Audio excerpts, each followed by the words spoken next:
the NAGC for inviting us for the Defense Health Agency to talk about that guy to other government communicators. That guy is an anti-binge drinking counter-marketing and education campaign now in our 10th year. That guy was created to influence behavior change in the trend of a high percentage of younger service members indulging in binge alcohol use off-duty. The DoD was concerned over the potential harm that this risk behavior could induce, including misconduct, injury, and even loss of life. Over the past 10 years, we developed a research-based approach to this campaign that relates to the target audience and relies both on self-reflective behavior change and peer-influenced behavior change, and it works. That guy is the only alcohol prevention program in the Department of Defense that has measured its effectiveness through formative research. Our study shows that when implemented as part of an installation's overall education and education program, that guy can reduce binge drinking by more than a third. So with that introduction, I'd like to turn it over to my project manager, Peter Klaus, to show you what that guy is and how we model behavior change. Peter? Thank you very much, Paul. It's a pleasure to be speaking with everybody today. Again, we'll walk through briefly an agenda for today. We'll talk about the history and research and development behind the campaign, how we created it and the research that went into its development. We'll then talk about how we implement the campaign briefly and the resources that are available to DoD points of contact around the globe to implement the That Guy campaign. And then I'll be turning it over to our lead researcher, Sue Jolly, who will talk about the measurement and evaluation aspects of the campaign. So delving in briefly to the history and research and development of the campaign really began in 2005 when, based on information from a large Department of Defense health study, they did see that there was an increase in binge drinking. And obviously there were a number of programs and efforts already in place, and the DoD decided we need to add something new to the toolbox. And so luckily our organization provided a response to that need, and we're lucky enough to win this project before it was called That Guy. And really what the DoD was looking for was a new solution. They didn't want to recreate the wheel, some new element that could help complement existing prevention programs and campaigns on the topic of binge drinking, which, as Paul noted, this particular behavior of binge drinking is related to a number of other problem behaviors, everything from domestic violence and suicide all the way through sexual assault. So we know that this particular behavior, if we can lower it, helps to prevent the direct issues related to binge drinking as well as some of those other related issues. As we got started, it was very important to understand who specifically our target audience was and is. As we all know, as communicators and marketers with limited budget dollars, you really want to communicate with the target audience that has the biggest problem. And in this case of the That Guy campaign, after doing a year's worth of research, both primary and secondary, into the issue, we found that the key problem was with 18 to 24-year-old junior enlisted service members in the E1 to E4 pay grade. They are the population that then and now has the highest rates of binge drinking. It's also really important to point out that That Guy is a primary prevention campaign. This is not a treatment campaign, which is why we call it the That Guy campaign formally rather than program, which harkens more to things like a 12-step program or elements that are used in treatment. This is a prevention campaign. Also, the CDC notes that the majority of folks who do binge drink do not have an alcohol dependence problem. About 90% of binge drinkers do not have a dependence problem, thus really emphasizing why it's important to focus on prevention before people get to that stage. It's also important to note that while the brand is called Don't Be That Guy, based on the fact that we know young junior enlisted males have the highest rates of binge drinking as compared to females, it was very important for us to realize that obviously there are males and females in military service. So all of our marketing materials, about 15% of them feature female prevention imagery and messages, which corresponds to the approximately 15% of females that are in the active duty military population. Then finally, we knew that if this campaign was going to last, we had to base it both on research and have measurable objectives over time. So we really look at how many people within this target population know about That Guy, trying to raise the awareness of this specific program so they understand what it is and what the messages are. After prolonged exposure, ideally we're going to see changes in attitudes about binge drinking specifically, that it is not acceptable across a variety of measures that we look at through surveys. And then ultimately, we need to see the actual behavior change. Did binge drinking go up or down? I will also note that more recently, there's another type of behavior, an alcohol-related incident, which corresponds really to an arrest for alcohol-related activities that are going on. So we've now more recently delved into looking at the campaign's impact on those specific alcohol-related incidents or arrests as well, and Sue will talk about that a little bit more. It's important to note that when we got started on this campaign, we conducted, again, a year's worth of research looking at a variety of behavioral models that we could use, and one of the most popular for substance abuse in particular is a behavior change model called the trans-theoretical model, or the stages of change, some of you may have heard of. And it really simply provides the framework of how we're trying to approach getting a population to make intentional behavior change. And you see the stages here. That model is a circle because, folks, it's not exactly necessarily linear. You might be in the maintenance stage and go back to the determination stage, so people can come in and out of this circle. But that's all to say that we conducted a literature review, decided to use this model because of its application to a variety of substance abuse prevention and behavior change programs across the globe. And several years back, about 4 or 5, at a conference, we bumped into Dr. Carlo Di Clemente, who was the co-founder of this model. And when we bumped into him, he said, "Wow, you're the that guy people. This is a really great example, this campaign, of bringing my theory into practice."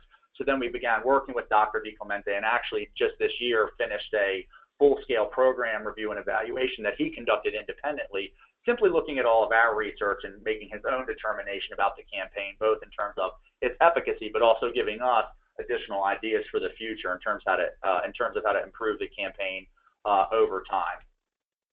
As we got started, it was a really interesting story. Some of us have military in our families, but are not, prior service members ourselves. And I think that was a real benefit to the program, a group coming in and taking a really independent look with this population in particular. We sat down and conducted focus groups across all of the branches of service to really try to understand how could we get this young population not to drink to excess. And they gave us some really interesting feedback in the initial focus groups, as well as the many that we've conducted since then. So way back in 2006, when we spoke to the target audience, they said, you can't make this an abstinence campaign, even for underage folks. We're serving our country. We are going to drink, very similar to what you would probably hear from a college population. Language is really important with this campaign. We talked about the term binge drinking, which is more of a scientific term and really corresponds to 5 or more drinks on one occasion over the past 30 days for males, and then 4 drinks in that same time period for females. And they really didn't relate to that kind of scientific term. They referred to it as partying or getting out of control, drinking to excess. So it's really important, if you look at the campaign's marketing materials, we really talk in layman's terms with all of these issues. It's also very important for us to understand why they're drinking. I think some of those are self-explanatory for some of the unique issues that military members are exposed to and experience with being distributed all around the globe, perhaps in places that are not near their homes. But we heard a lot about, at this particular level in their careers, some stress, boredom, frustration. They're the low persons on the totem pole, as it were. And they also said, as we talked about the consequences, they all know that ultimately, yes, drinking can affect their liver or perhaps result in a DUI or something of that nature. But we heard a lot more about the consequences that they see happening every weekend that are a bit more social and reputational in nature. And they really said the DoD is already doing well the distribution of facts and health-related messages. So we kind of knew this going in and thought, okay, our direction is to create something new. How are we going to do that? So then we began asking them, what will work? And again, there was a lot of emphasis on this short-term social consequence area because they have so little control in their lives. They didn't want to lose the little that they do have. And they didn't want to be embarrassed in front of their peers, whether they got out of control with drinking and perhaps embarrassed themselves in front of a romantic interest or spent too much money and then couldn't do anything fun for the next couple of days. So really our consequences fall into 3 areas that we depict through the campaign. Financial, what we would call dating or romantic consequences, and then consequences related to things like property damage, being angry, drunk, and punching your car window or vomiting on your sofa, things of that nature. Again, it's sometimes funny when we conduct brainstorms for this account because we're always having to reflect back on the things that we saw and heard during life when we were all younger, and which most people have experienced or at least observed in other young populations. We do use a humorous approach with that guy. It's kind of our sneaking in the vegetables approach. The campaign, when you look at it, it is not military and look and feel. It looks a bit more commercial, like the movies, video games, and TV shows that this target audience is interested in. And that really captures their attention. But as we always say, we use humor to capture the attention, but the message is not a joke. And the humor, there are a variety of third-party studies that exist specifically in prevention and behavior change that show, particularly as related to smoking campaigns, drinking campaigns, and obesity campaigns, that humor is actually effective in helping the messages remain more memorable. Digital, obviously, it speaks for itself. When we first got started in this campaign, we would be in focus groups, and you would mention MySpace, everybody would raise their hand. Maybe a couple for Facebook. Obviously, that's completely changed and now changing again with things like Tumblr and Snapchat. So we always have to stay on the leading edge of the channels that this target audience is using to receive messaging, and we integrate those over time when we can ensure they are going to reach a military audience. Another key point of this campaign, as Paul noted, is that it is a peer-to-peer approach. The military is obviously a very top-down organization, so this might be one of the most unique aspects of this particular campaign. While we do have to educate the leadership about our approach and how we go about it, the real idea here is that we're inspiring peers to tell one another it's not okay to be that guy or that girl, the person who has one too many drinks and then ends up out of control. And then lastly, I spoke a little bit about this, but based on the target audience feedback, even though they are in the military, what they let us know is that if we used a non-military look and feel, the campaign would stand out and be more memorable. So this is an interesting slide. When we first got started, and I think for all of you who work on communications or marketing projects, you don't always hit it out of the park on the first try. Now, when we developed our proposal, the idea we actually submitted to the government was the one that you see at the top of your screen there: always on duty, be safe, be sober. We were proud of it. The initial folks that we delivered our proposal to were excited about it, but when we went into testing in those focus groups, we got nothing but thumbs down from the target audience, and that was disheartening. We're not always on duty. When it's our time off, it's our time off. So while that looked good in theory and sounded right and kind of even looks military, as you can see based on the design, they really didn't like any of these designs. But the one kernel that we got from this testing was this concept of control. Again, because of where they are in their careers, the low persons on the totem pole, they really didn't want to lose the little control that they had, and that became kind of the one piece of information that helped us go back to the drawing board to create something that would be effective. So we came together as a team, about 11 or 12 of us in a room, and we started talking about how are we going to do this. They didn't like our idea, and then suddenly around the conference room table, somebody said, well, you don't want to be that guy or that girl that everybody's talking about the next day. And as soon as the person said that, you could see the light bulbs in the room appear above everyone's head. Everybody had a don't be that guy or don't be that girl story, either from present time or back when they were perhaps in college or a teenager. And we thought we were really onto something there, because that's just as social media was emerging and becoming a major force back in 2005. And as we all know as communicators, stories fuel social media. And we thought, wow, if we all in this room have a story, we bet everybody or most people in the target audience also have a story that they'll be willing to share, and thus bringing to life our peer-to-peer strategy of them telling one another why it's not okay to get out of control. So at the end of the day, what is the That Guy campaign? It is a Defense Health Agency funded campaign with offline and online elements that we essentially expose the target audience to, both on military installations and in the communities that surround military installations. Through our social media and online advertising, we really only focus on channels where we know we can use either paid promotion or some other type of mechanism to ensure that we're reaching military audiences. So for example, on Facebook, we do conduct paid advertising that ensures our content gets to anybody on Facebook who is between the ages of 18 to 24, and also says through the demographics that their employer is one of the branches of service. So you can see a variety of the tools we use here. We also have an edutainment mobile game app actually that's been downloaded 30,000 times, where you actually become a person who has the potential of becoming that guy or that girl. You kind of go through the game, and the more drinks that you bump into, messaging comes up and kind of manifests our key message. So really just use a variety of digital and offline techniques to ensure that the awareness is high, that we're getting the message out there, and then connecting that to the research that Sue will talk about, that, okay, after repeated exposure to the messaging that we've researched, we should see a change in this behavior, and happy to report that we have, and Sue will talk a little more about that. This is simply a summary slide of our outputs to date. It's really important within a campaign like this to separate the difference between outputs and outcomes. We know that we can count up all the things that we've distributed on behalf of the campaign. where it's being implemented. We have over 7,000 points of contact that have been involved in the campaign and that are in our database since inception in 2006. You can read the rest of these here for yourselves, but a large part of managing a campaign like this successfully or program is to ensure that you're always counting and measuring your outputs, but then connecting them to specific research-based outcomes, which are different, and Sue will talk about that. But before I turn it over to Sue, I just want to talk a little bit about how we get points of contact around the globe involved in this campaign. Essentially, we have a website. This website is not promoted to the target audience, those junior military members, but this is a site that we do have available and promote to points of contact. We give them this URL. It's essentially their one-stop shop for getting started in the campaign. It allows them to order cost-free materials, which are funded for DoD points of contact and military installations. And we also help them model behavior. So POCs that are doing a great job, we have an entire section here that lets them look at what one another is doing to inspire new ideas and to give us ideas, frankly. So we try to use social media to improve the campaign constantly over time.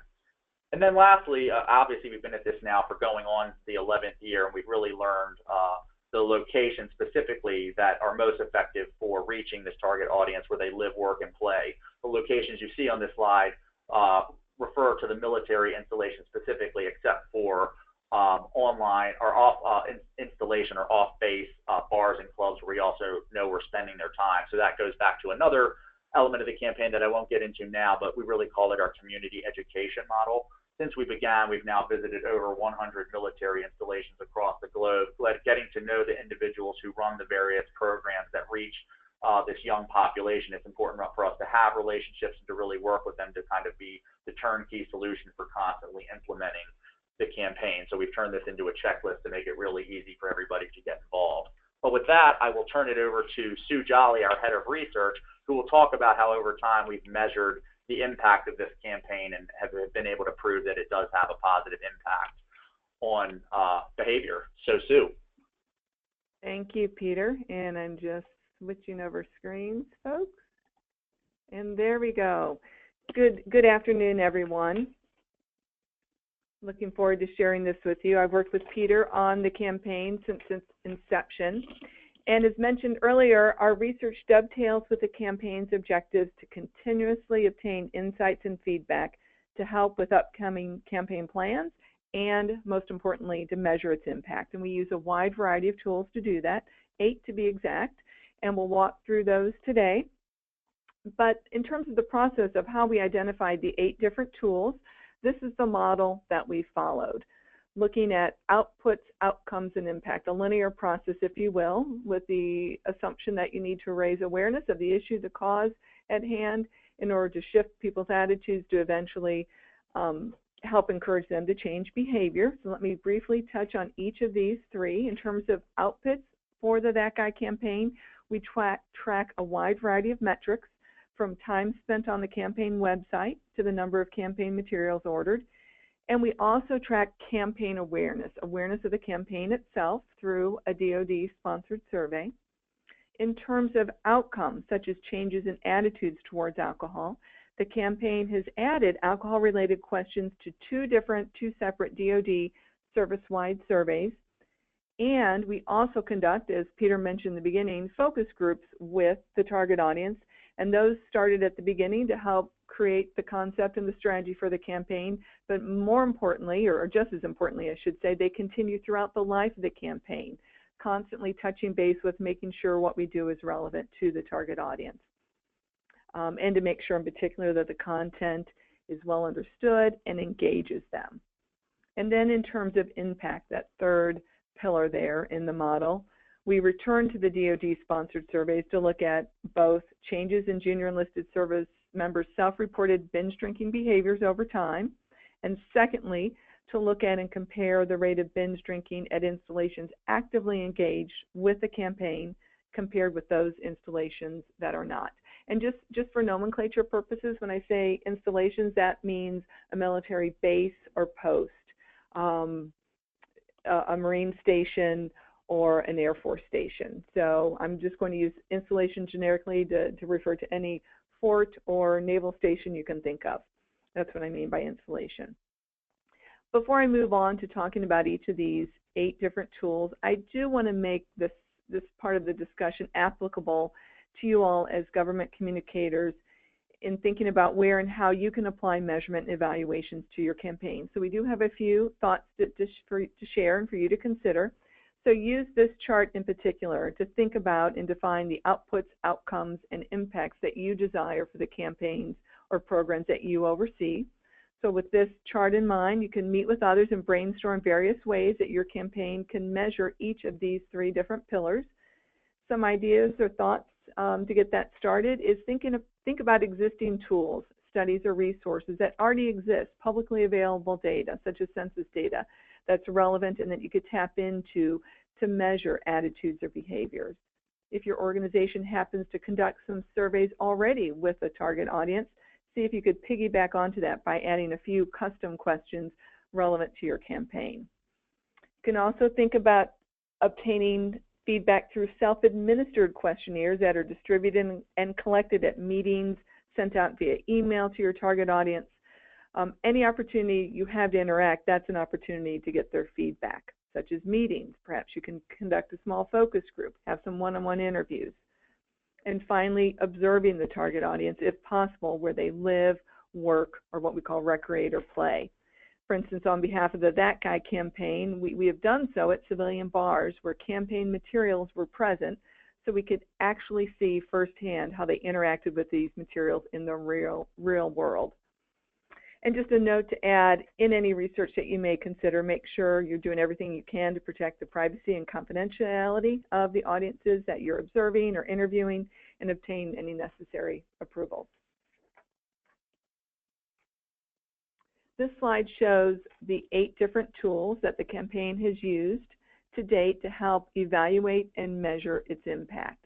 And all of these research studies are conducted with reviews and approvals from the Defense Health Agency. And we're now going to, or I'll now briefly walk through each of these 8 different tools.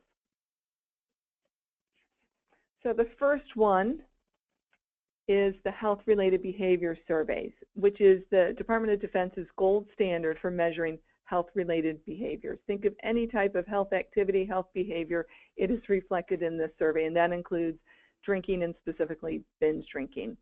And the campaign targets with the Defense Health Agency to drill down into the data from the survey and look at binge drinking and other findings related to alcohol for our target audience, because the survey is so detailed that it captures self-reported health behaviors for all active duty service members, regardless of their age or pay grade. And that's important to us, that I emphasize regardless of age or pay grade, because our target audience reflects minors, those 18 to 20 who legally can't drink, yet we know do drink. But we can see what their behaviors are nonetheless, because this survey does indeed capture those behaviors, even with those who are not legally allowed to drink. The key takeaways from the results that we've seen to date is when we compared the 2008 survey with the 2005 survey, we did see a decline in binge drinking. And just as important, if not perhaps more important to link it to the campaign, we also saw that binge drinking among our target audience was lower at installations that implemented the campaign compared with those that did not. So on the next slide, I'll share with you a snapshot of these findings.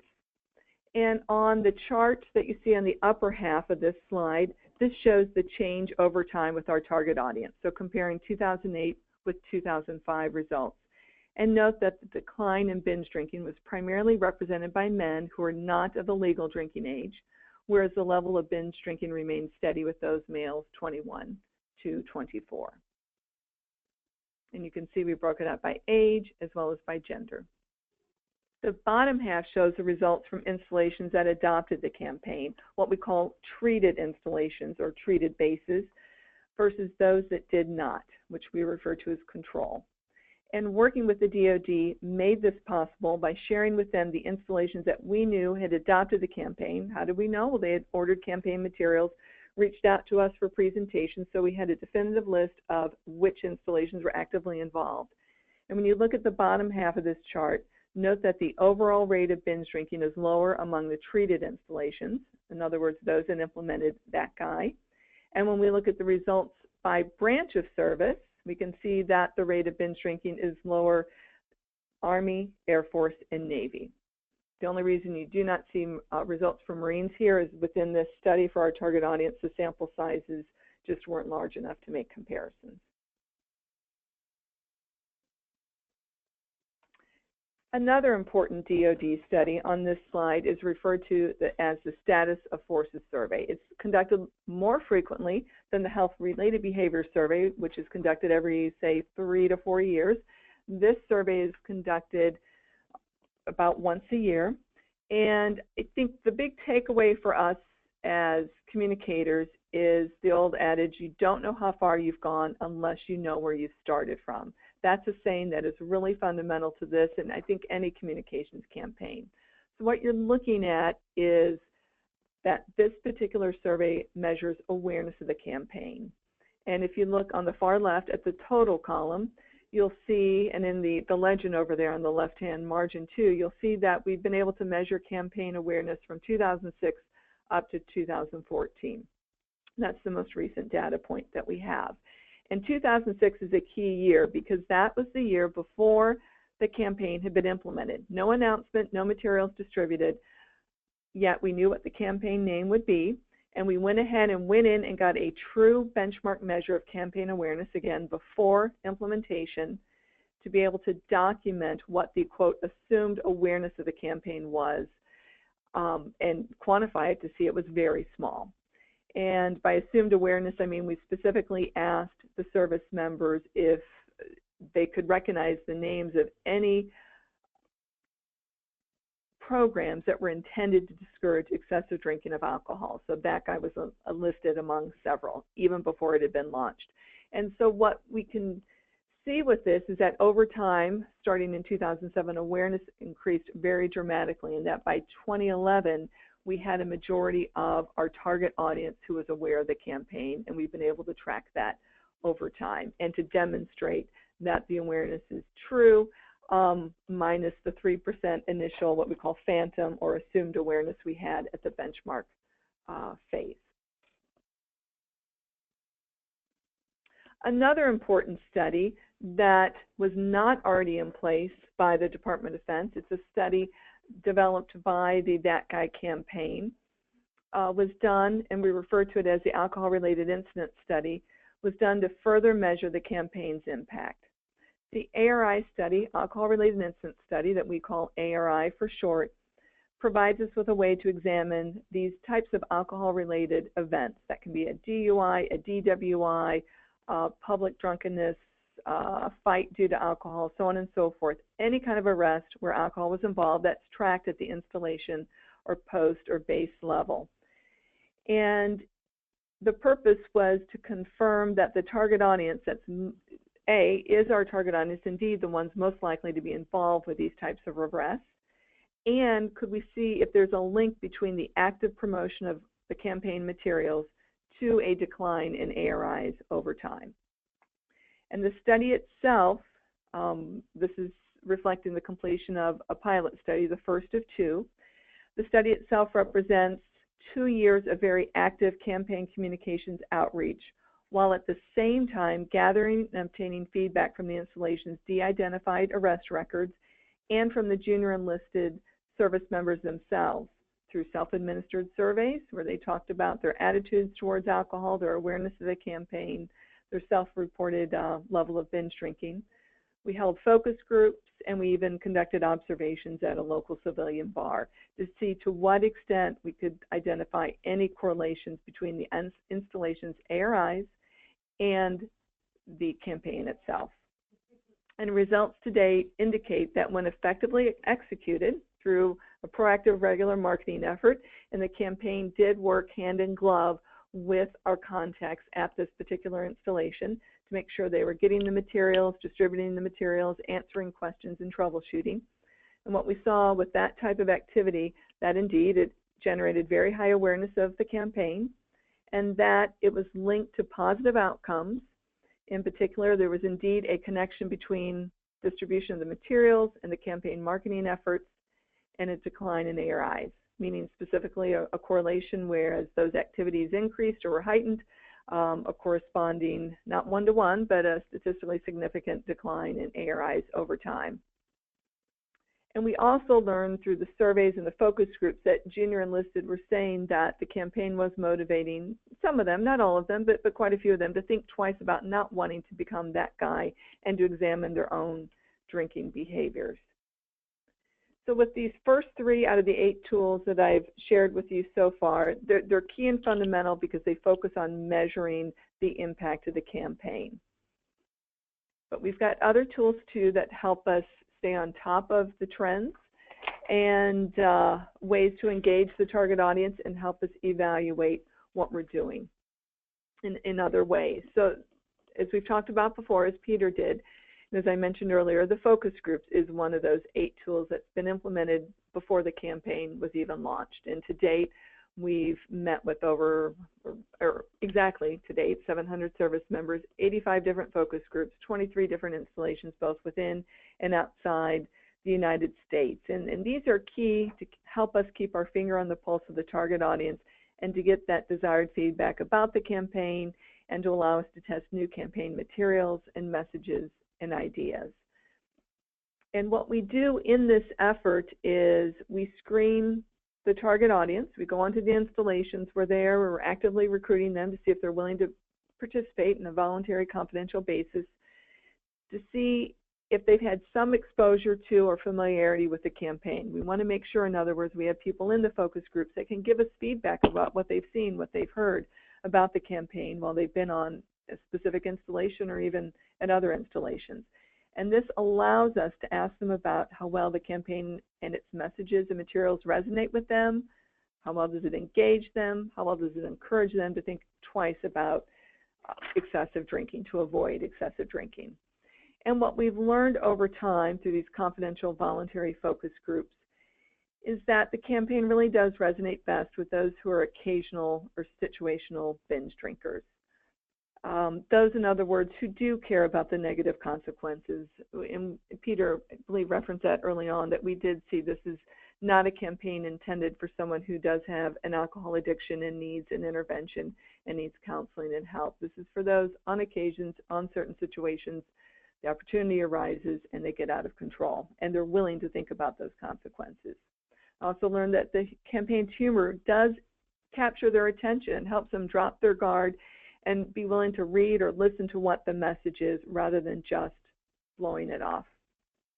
And we have heard in the focus groups, and in a moment here you'll see through some of our other measurement tools, we see that posters in particular are the most frequently recalled campaign communication tool or item that really spreads awareness, captures their attention, and communicates the campaign's key messages, and word of mouth is key as well. We've also learned that the campaign does resonate with both men and women. We've specifically held female-only focus groups to help assess and determine that the phrase "that guy" with this particular population is a gender-neutral one. And the campaign does include images of both male and female people acting or behaving as that guy. And we've also learned over time that fundamentally, and Peter touched on these, the fundamental reasons why this target audience drinks to excess when they do, boredom, frustration, and stress, and sometimes they acknowledge just to have fun. And that those fundamental reasons have not changed over the life of the campaign to date. But again, the messages, the materials, the look and feel, and the tools and the channels that we use, those have changed over time, hence the importance of conducting these focus groups on a regular basis. The next tool, which helps provide us with feedback, it is a measurement tool, but it helps us provide feedback about the campaign to specific installations. So the first 3 studies we touched on, or the first 2 I should say, health-related behavior survey and status of forces, that is service-wide throughout the entire Department of Defense service system. But there are installations that have adopted the campaign and have asked, is there a way that we can see how the campaign is affecting our soldiers, our Marines, our sailors, our airmen here at this particular location? So indeed, through, again, DoD approval, we now have a tool, a self-administered survey, that we can provide to specific installations interested in doing this to help measure recall and awareness of that guy and help measure the target audience's perceived impact of the campaign on their own behavior. And what we're sharing with you here is a pilot study we did outside the U.S. a few years ago, and determined indeed exposure and awareness of the campaign was high, and that these individuals, it was an Army installation in particular, did feel that the campaign impacted their attitudes and behaviors. And the next slide shares with you some of these results. Again, it helps us understand how the campaign is working at an individual installation. And what you can see from these results is that it is having its intended grassroots viral effect. And that first bar chart you see there, we've got more than half, or 57%, say they discussed the campaign or shared campaign content with others, a strong figure. We also see that these individuals felt the campaign engages active duty service members, with over half saying it got them to reflect and examine on their own habits and behaviors. And most encouraging to us are the figures over on the left-hand side. How many among over 400 individuals reported that they felt the campaign did encourage them to drink less, 29%, get them to think about not wanting to be that guy, 22%, or think about drinking less, 17%. So quantifiable figures of how these individuals felt the campaign was impacting them directly.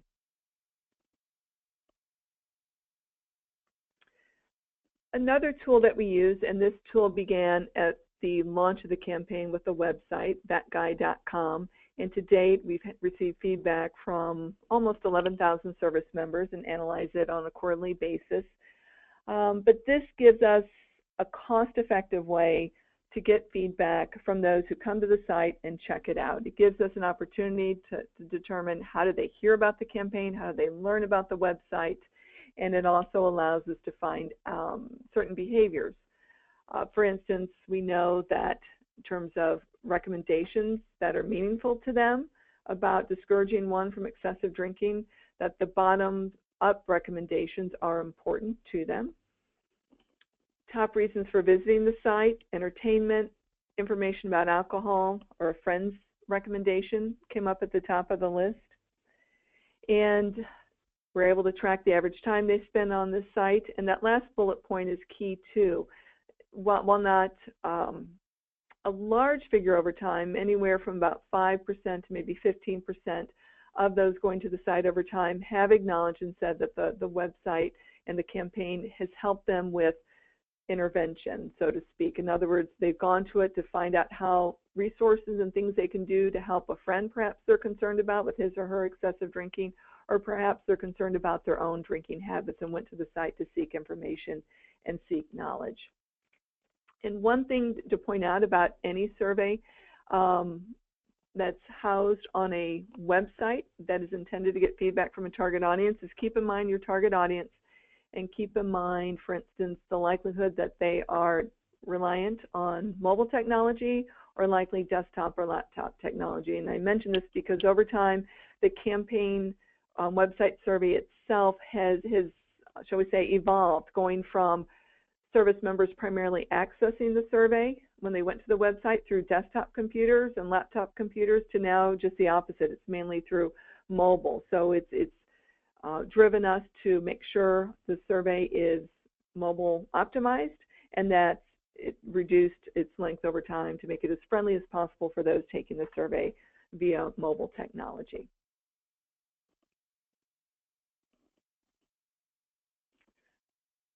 This survey that we refer to as the Points of Contact survey, it quantifies feedback from those POCs that Peter mentioned earlier. It's a network of, to date, 7,000 individuals, those on the installations who help implement the campaign at those individual installations or bases. And we wanted to, through the survey, to understand how they learned about the campaign, why they were willing to adopt it, and how they feel that guy is helping their installations. And you can see from this study to date, we've heard from almost 1,000 of those individual POCs. We gather up this feedback on an annual basis, pushing out an email to those on the POC contact list. And as we've heard from the service members themselves, posters are also a key tool in terms of how POCs have learned about the campaign and became interested in adopting it. Leadership support is also key. also very key to the adoption of the campaign in an individual installation, which then speaks to the need and importance of having measurable results, because one leads to another. Without leadership support, POCs won't adopt the campaign, and leaders will be more likely to adopt the campaign when we can demonstrate to them as a campaign that we do have measurable results, that the campaign is helping make a difference. Another interesting insight from this study over time that helped us reinforce and lead to the importance of conducting the alcohol-related incident study that I referred to earlier is that these particular POCs, when asked how do you measure or evaluate the impact of any type of alcohol reduction campaigns that you conduct on your installation, not necessarily that guy, just any alcohol reduction efforts, they said it's looking at the alcohol-related incidents, the arrests. That is one thing they track to help see if their efforts as a public communicator on their post, on their installation, is making a difference. And the other nice touch about this type of survey, and really any survey, is that if you add a question or two that allows for open-ended comments and feedback, it gives the campaign an opportunity to see how people feel about it in their own words, with the quote shown there at the bottom of the screen. This individual felt it was very effective because when someone would drink excessively, others around would comment, "Don't be that guy." Most of the time, the person would slow down or stop drinking to ensure he or she did not embarrass themselves or others. So it can be very, very powerful to demonstrate how those actually involved with the campaign feel about it. And the last tool that we used, which I mentioned or touched on earlier, is observations of junior enlisted in this case, to date, it's been civilian bars and clubs located near military installations. And ethnography is, shall we say, a newer research-based form of anthropology, trying to observe and understand a particular group of people. And I will emphasize it's observational. We do not interview, we do not interact with these individuals. What we want to do is understand the culture and what it's really like when they're out there on their own time and drinking, and how they interact with the materials. And what we've learned through these observations is that the stories that junior enlisted share with us during focus groups about the social consequences associated with excessive drinking, they do occur. They weren't exaggerating. We've seen many of them firsthand. For instance, that perhaps a female really is not interested and wants to walk away from a drunken service member when he approaches her. And we also learned that the materials do capture the attention of the intended audience. And think of a bar or club environment, especially a bar or club intended for young people. There is a lot of noise in it, so to speak. A lot of very cluttered environments with neon signs, a lot of alcoholic beverage posters and materials. But we've seen that even in these cluttered environments, that the posters and the coasters, especially when handed to a service member by a server working at the bar, do grab their attention, do get them to stop and pause for a moment, take a look, and read what the message is. Key takeaways, I'll touch on the first and the third one first because they're specific to that guy. What we've learned over time is that since the campaign's creation in 2006, binge drinking rates have declined. And I'd say just as important, if not more important, is that decline. We do have different proof points to show that decline in binge drinking is linked to the campaign. And on the third point, through focus groups and the website survey and other tools, the campaign continues to refine what it does, what it says, what it communicates over time, especially in light of changes in our society and even the military culture. And on the second point, what I want to emphasize here is just a general, shall we say, truism that any type of communication research, any type of communication campaign, research really does and should play a vital role in helping with prevention and intervention efforts, in improving efficacy. And what's key is to make sure whatever you're measuring, try to have those benchmarks established up front before the campaign is implemented so you can truly see how far you've moved the needle. And I will turn this back over now to Bethany. Excellent. Thank you all so much. We really appreciate the time you've taken to join us. And I would like to run a couple of questions by all of you. I have a short number, but I tell you, just out to the folks who are still in the audience, we have a few minutes to field questions. So if you have some and you'd like to type those into your questions box, I'd be happy to pass those along. I have one here from Catherine Stokes who'd like to ask about your focus groups. She's wondering if those have to be face-to-face, and could they be conducted via the web, through a chat room, for example, or other ways where that could be done remotely? Sure. This is Sue. Good question. There's lots of tools to conduct focus groups. No, they do not have to be face-to-face. They can be done through a telephone conference call. They could be done web-based through video conferencing.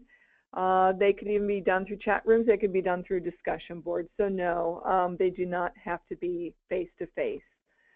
We did so for privacy issues to ensure that we could control the environment. We knew we were in a safe and secure place where no one else was observing, and because we needed to be on the installation to recruit the individuals anyway. There's no phone book we could use, no database that the DoD turned over to us to say, here's how you can find junior enlisted service members who are likely to abuse alcohol. But yes, getting the feedback, the method isn't as important as much as considering how you can do it and making sure it's done in a confidential way. Excellent, thank you. And kind of a related question. Did you find that you had to adjust your interviewers in order to get authentic responses? I just read an article this morning about a marketing firm that was doing focus group work, and they found that the respondents were giving very inauthentic responses to their initial interviewers who were kind of peers of theirs. So then they tried a couple of different interviewers with different demographics and finally settled on a group that was a good bit older than the folks, and they felt like they gave more honest answers and didn't kind of cut down on their posturing. And have you all kind of found that to be the case? Another good question. So let me just collect my thoughts here.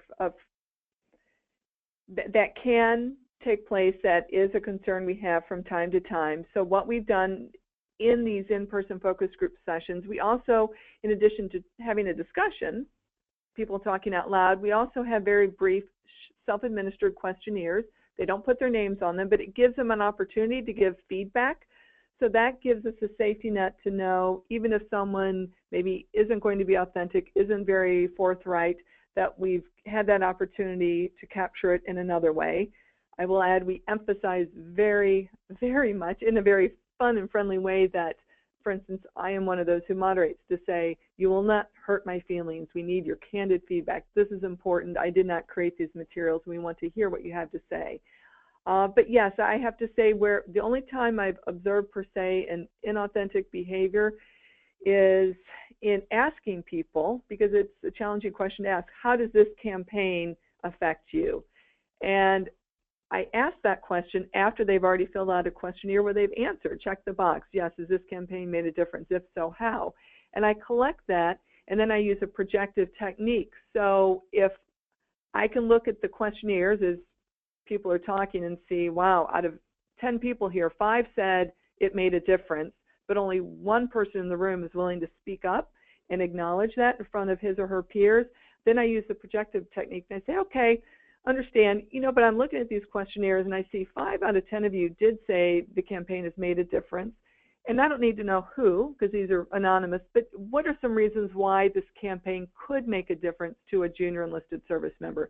And that opens the door when you use a projective technique for more people to jump in, and they don't have to say acknowledge that it's they who have the reason, it's their reason, as much as, oh, well, a reason could be because it's funny. I've seen other colleagues laugh about it and then talk about it.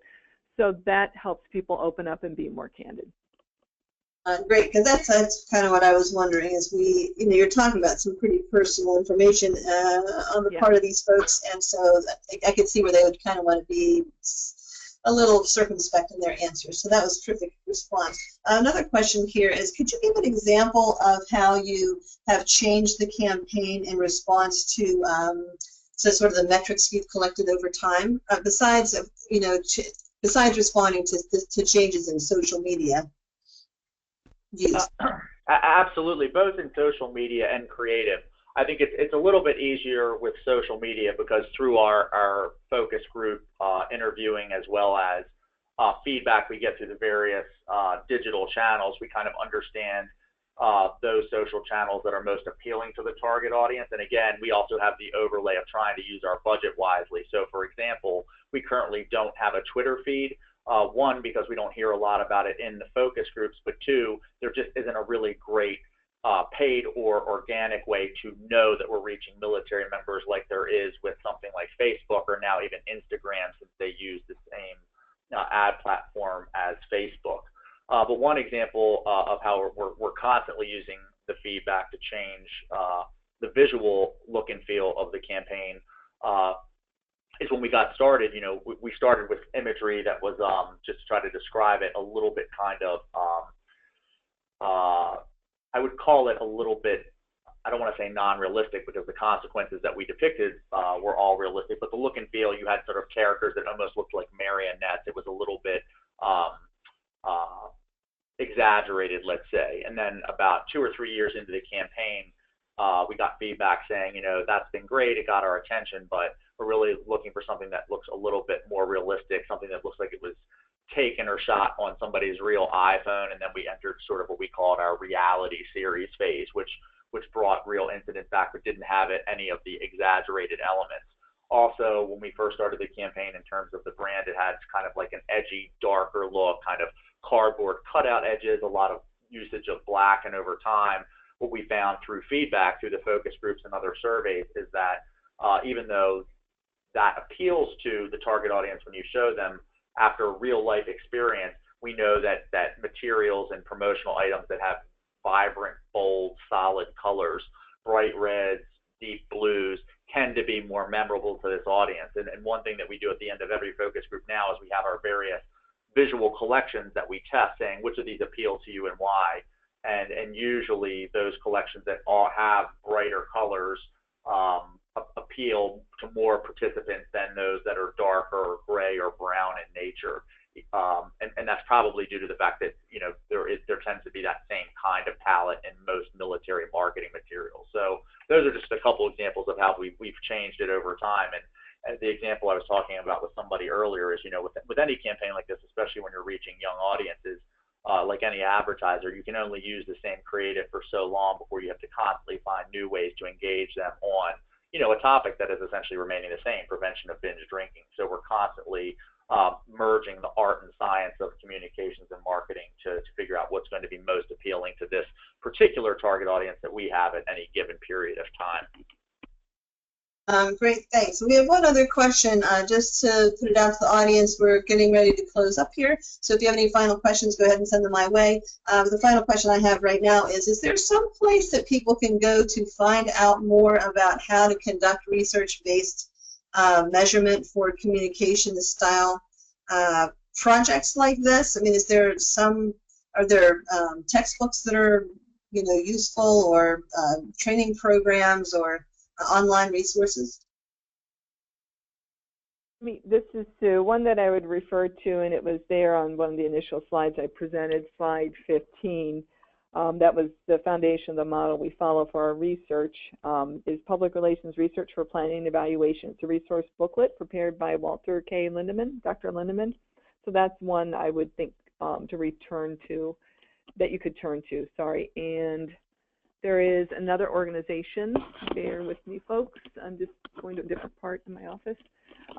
The Institute for Public Relations in particular, that part of their focus is to look at the quote, science beneath the art of public relations.